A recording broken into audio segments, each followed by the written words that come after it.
The community center basement smells like stale coffee and cleaning supplies when I push open the door marked a Community Room B on Thursday night at 7:30, holding a bottle of wine and wearing what I think is a charming surprise smile for my wife Diane's book club. I've been planning this for 2 weeks, coordinating with her supposed book club friends through what I thought were their personal numbers, arranging to show up with snacks and drinks to celebrate their 1-year anniversary of meeting every Thursday. Diane has been going to this book club religiously for the past year, never missing a single Thursday, always coming home around 10 with stories about the novels they discussed and the women she's bonded with. But when I walk into that basement room, I don't see women holding wine glasses and paperback novels. I see a circle of folding chairs, a box of tissues in the center, and about 8 women sitting in various states of emotional distress, while a counselor-looking woman with a clipboard stands at the front. The sign on the wall behind her reads,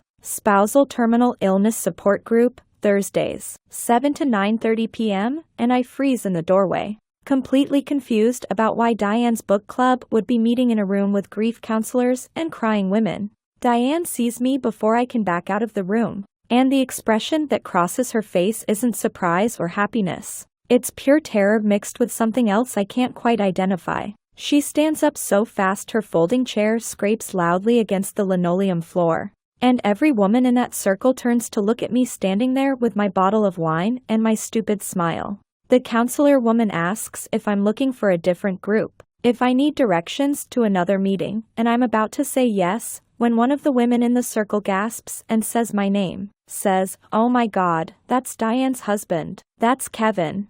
The way she says it makes my blood run cold, like she's seeing a ghost or a miracle. And I realize these women know who I am, but they're shocked to see me standing here healthy and whole. Diane is walking toward me now, her hands outstretched like she's trying to physically push me back out of the room. And she's saying something about how I'm not supposed to be here, how she can explain everything.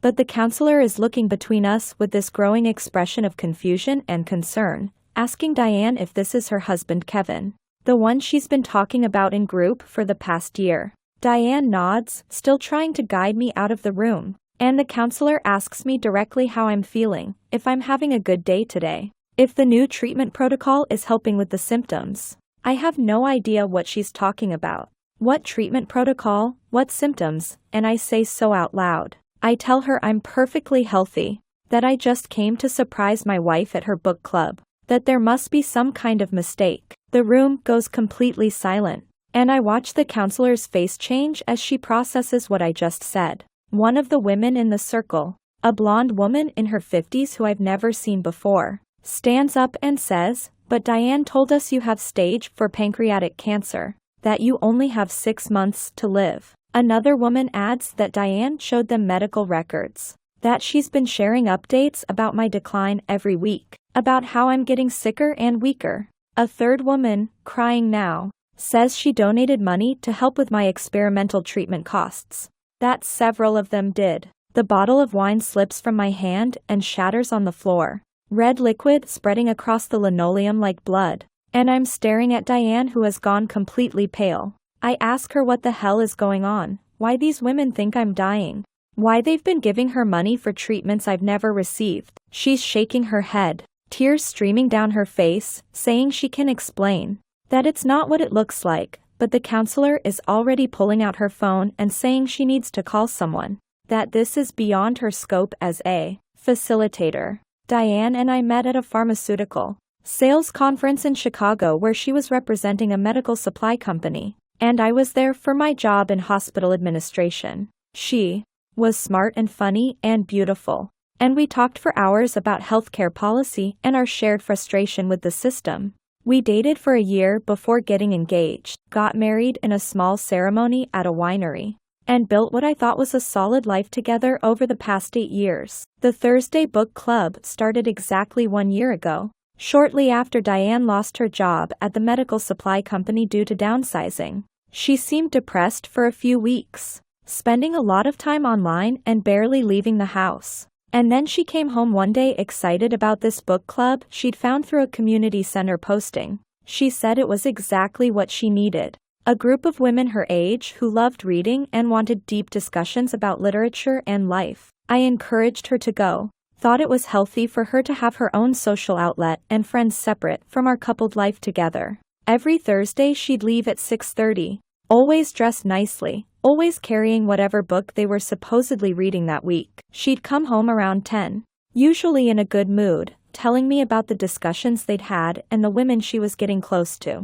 I never questioned it, never thought to verify it, never had any reason to doubt her. Looking back now I can see the red flags I completely missed, the small inconsistencies that should have triggered my suspicion. She never wanted me to meet her book club friends. Always said they kept the group private and didn't do social events outside of their meetings. When I'd ask about the books they were reading, her descriptions were vague, surface level, like she'd only read the back cover. She started dressing differently on Thursdays. Not sexy or provocative, but somehow more somber, more muted. Like she was preparing for something serious. The money part never registered because Diane had always been careful with our finances. Maybe even too careful. She insisted on keeping separate bank accounts even after we got married. Said she needed to maintain some financial independence after seeing her mother lose everything in a divorce. I had access to our joint account for household expenses, but never looked at her personal accounts.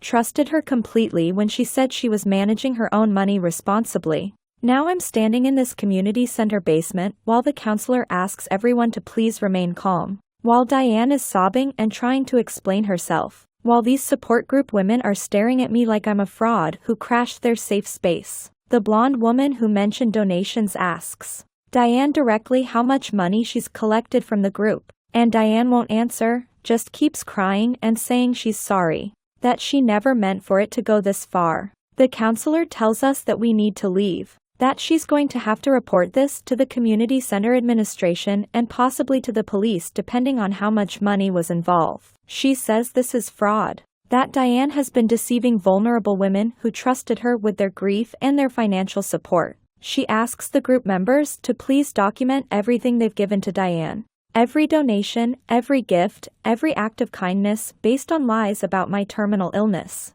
I drive home in complete silence while Diane sits in the passenger seat crying. And when I finally speak I ask her the only question that matters, why? She tells me it started as a mistake, that she stumbled into that support group thinking it was something else.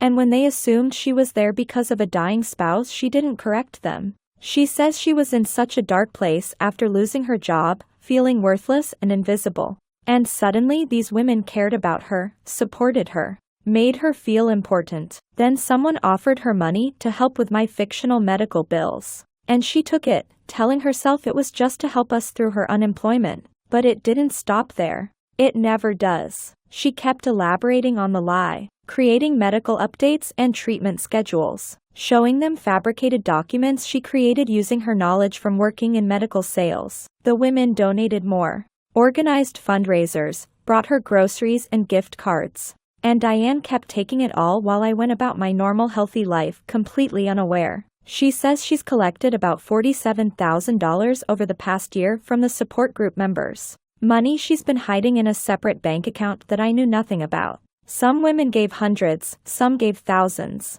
All of them believing they were helping a fellow wife cope with the devastating reality of losing her husband to cancer. Diane spent some of it on herself. Clothes and spa treatments and things she said her old job money covered. And she'd been planning to use the rest to start a business once she recovered from my death. I asked her if she was actually planning to fake my death, if that was the endgame of this elaborate con. And she admits she'd thought about it. She says she researched how to do it, looked into life insurance policies, considered ways to make it look accidental. But she says she could never actually go through with killing me. That she loves me, that she just got trapped in a lie that grew too big to control. The police get involved within 48 hours because the support group counselor files a report. And suddenly our house is being searched, our financial records are being subpoenaed, and I'm being questioned as either a victim or a co-conspirator. The detectives initially suspect I must have known, that I must have been part of the scheme,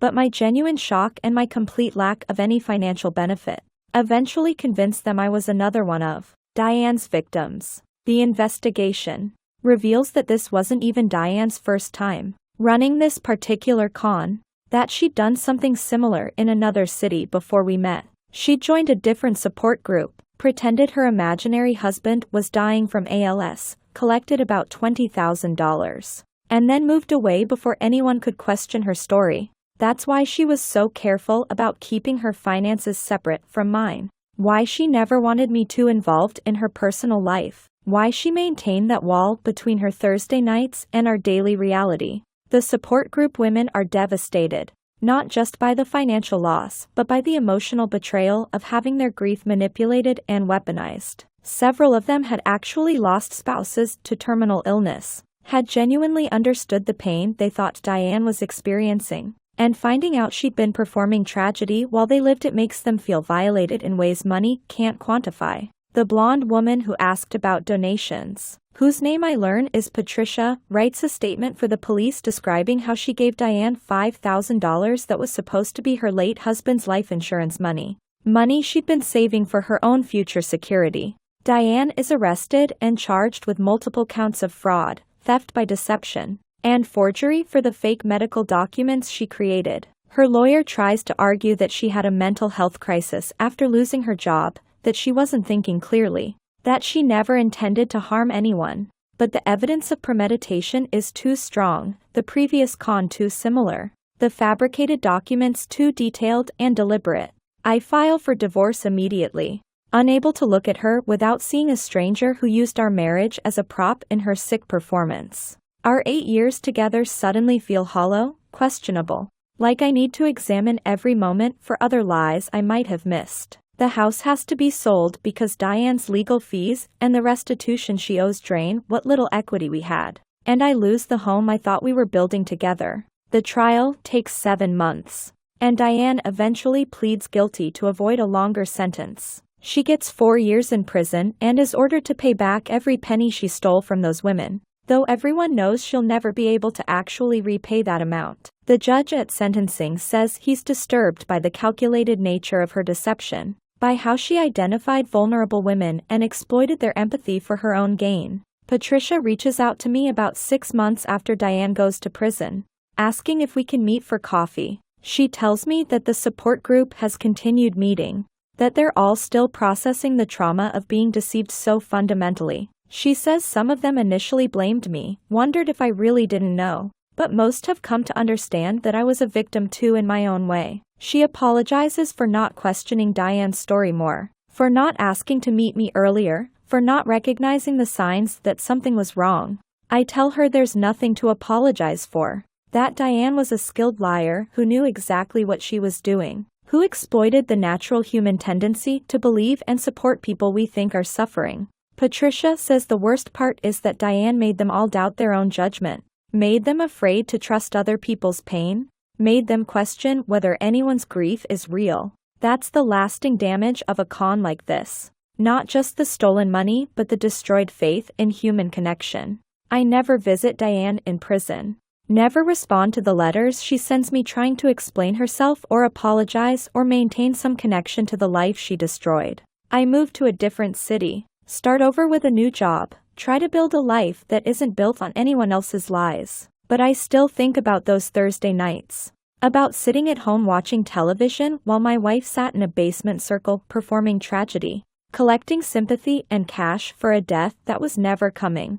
The thing that haunts me most isn't even the money or the lies or the humiliation of finding out my marriage was partially a con. It's knowing that Diane saw those grieving women who had actually lost the people they loved most, and she thought their pain was something she could fake and profit from. It's understanding that she sat with them week after week, watched them cry real tears and share real anguish, and felt nothing except satisfaction at how well her performance was working. I kept one thing from our marriage, a photo that Diane's lawyer gave me during the divorce proceedings. It's from one of those Thursday nights, a group photo that the support group took at the end of one of their meetings. Diane is in the center, holding a tissue, her face arranged in an expression of brave suffering, surrounded by women whose real grief she was mimicking for money. Sometimes I look at that photo and try to see the monster behind her sad smile, but all I see is my wife, or the woman I thought was my wife, and the elaborate lie that supported our entire relationship. The support group counselor later tells me that red flags were there. That Diane never brought me to meetings, never had medical updates that could be verified, always had excuses for why I couldn't attend support group events for spouses. But in a group built on trust and shared trauma, questioning someone's story feels like the cruelest thing you can do. So they all chose to believe instead of doubt. That's what con artists count on. That basic human decency that makes us want to support rather than suspect. I'm careful now about what I trust, about what I believe, about who I let into my life. I've been on a few dates, but I always wonder what the other person might be hiding. What version of themselves they're performing.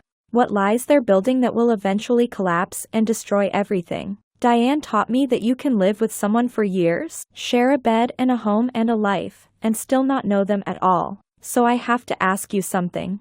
And I want you to really think about your answer. Have you ever discovered that someone you loved was living a completely different life than the one they showed you? Have you ever realized that your entire relationship was built on a foundation of lies? And if something like this happened to you, if you walked into a room and discovered your spouse had been performing tragedy while you lived in ignorance, how would you even begin to rebuild your sense of reality? If this story made you think, if it made you question, if it made you want to hear more stories about the devastating ways people betray the trust of those closest to them, please subscribe to Arise Avenue. We share real stories about the dark complexity of human relationships and the shocking ways people deceive the ones they claim to love.